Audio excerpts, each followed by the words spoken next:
కాకినాడలోని SK college of nursing విద్యార్థినుల ఘటనపై CM Chandrababu ఆరా తీశారు. సమస్యను తక్షణమే పరిష్కరించాలని ఉన్నతాధికారులను ఆదేశించారు. సీఎం ఆదేశాలతో జిల్లా కలెక్టర్ ఎస్పీ రంగంలోకి దిగి విద్యార్థుల భద్రతకు చర్యలు చేపట్టారు.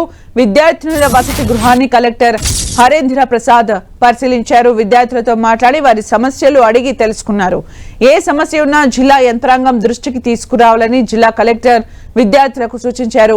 ఫిర్యాదు చేస్తే విచారణ జరిపి వెంటనే తగిన చర్యలు తీసుకుంటామని హామీ ఇచ్చారు. అవసరమైన వసతి కల్పించడంతో పాటు పరిస్థితి మరింత ఉద్రిక్తం కాకుండా చర్యలు తీసుకున్నారు.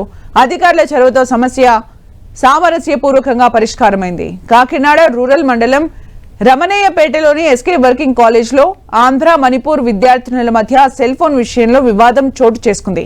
మణిపూర్ విద్యార్థిని తన ఫోన్ పోయిందంటూ ఇటీవల సర్పవరం పోలీసులకు ఫిర్యాదు చేశారు. తర్వాత అది దొరికినప్పటికీ ఆ వివాదం ముదిరింది. రాత్రి విద్యార్థినులు రోడ్డుపైకి వచ్చి గొడవపడి తోపులాటకు దిగారు. ఆంధ్ర విద్యార్థినికి తలకు గాయం కావడంతో కాకినాడ జీజీహెచ్ కు తరలించారు. వైద్యులు 2 కుట్లు వేశారు. అనంతరం ఎటువంటి కేసు వద్దంటూ ఆమె డిశ్చార్జ్ అయి వెళ్లిపోయింది. ఈ ఘటనపై మణిపూర్ విద్యార్థినులు ఆ రాష్ట్ర సీఎంఓకు మెయిల్ ద్వారా ఫిర్యాదు చేశారు.